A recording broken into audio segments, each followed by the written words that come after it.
Ini pengalaman saya menjadi seorang PSK. Rasanya tidak enak. Biar mudah mendapatkan uang dalam waktu semalam, tapi tetap raga dan hati saya kosong dan sangat lelah. Belum lagi mendapatkan klien yang kurang ajar dan meremehkan saya. Beruntung saya masih dilindungi oleh orang-orang yang berniat jahat dengan saya. Dulu waktu masih kuliah dan saya berumur 19 tahunan, kerja sampingan saya ya PSK. Berawal dari saya menjadi simpanan, lama-lama ketagihan. Bukan nagih s-nya ya, tapi nagih gampang dapet uangnya. Setelah kontrak simpanan saya berakhir, saya jadi freelance PSK waktu itu. Rasanya lelah sekali, maaf, kemaluan saya pun rasanya pegal terus setiap hari. Belum lagi ketika sedang menstruasi luar biasa sakitnya saya sampai ingin menangis di kosan. Puncaknya adalah saat itu menjelang liburan Natal dan akhir tahun, klien saya membludak. Pernah dalam satu hari saya harus melayani 6 klien dari siang sampai malam. Luar biasa lelahnya diri saya ini waktu itu, pulang ke kosan saya langsung tidur tanpa membersihkan diri. Besoknya jam 11 siang saya harus melayani klien lagi sampai malam. Tiba-tiba seminggu kemudian saya dilanda pusing dan badan drop. Saya close order, matikan handphone, dan tidur seharian. Akhirnya saya kuatkan diri untuk berobat ke klinik.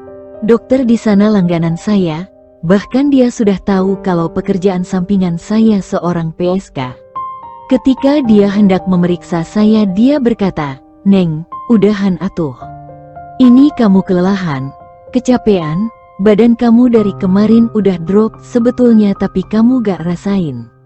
Kan saya udah bilang tetap jaga kesehatan." Saya cuma diem aja sambil nahan sakit kepala saya. Setelah itu saya pulang dan berjalan pelan-pelan di pinggiran ruko pinggir jalan. Tepat jam 5:30 sore saya melihat di jalan para wanita muda pekerja kantoran pulang kerja dengan mengendarai motornya, lengkap dengan kotak bekal makanan yang ditaruh di bawah kakinya. Ada yang rapih dengan flat shoes-nya dan ada yang ingin memakai sendal swallow-nya. Sejenak saya tersenyum, membayangkan posisi saya seperti mereka, lelah bekerja dengan penatnya urusan kantor, pulang istirahat sambil menikmati streaming film dan cemilan di depan. Seketika saya mengingat keluarga saya di rumah. Saya pulang ke kosan, makan sebentar dan minum obat. Setelah itu saya menelpon ibu di rumah. Saya rindu rumah waktu itu. Keluarga tidak ada yang tahu saya PSK. Setelah sehat saya menjalani aktivitas perkuliahan saya, dan bodohnya saya tetap open order. Hanya saja saya menjadwalkan dan membatasi klien setiap harinya. Bahkan saya hanya mau melayani di hari Senin, Selasa, Jumat dengan maksimal 3 klien. Alasan saya ya karena uang, saya butuh uang.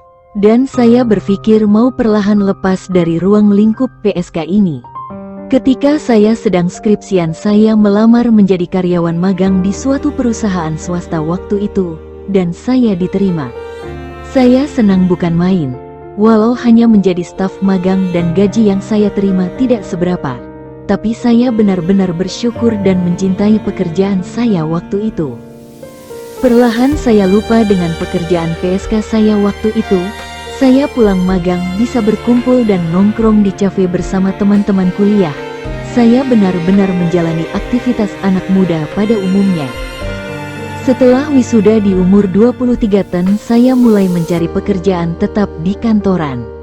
Dan akhirnya saya diterima di kawasan industri dan saya menjadi staf admin di sana. Mimpi saya terwujud, saya senang akan hal itu. Yang dulu saya cuma iri melihat para wanita pekerja, sekarang saya bisa merasakan hal itu. Sekarang di umur 26 tahun saya lagi di fase mendambakan sosok pasangan dan calon hidup. Tapi mikir lagi, memang ada yang mau sama saya ya? Hah, sudahlah.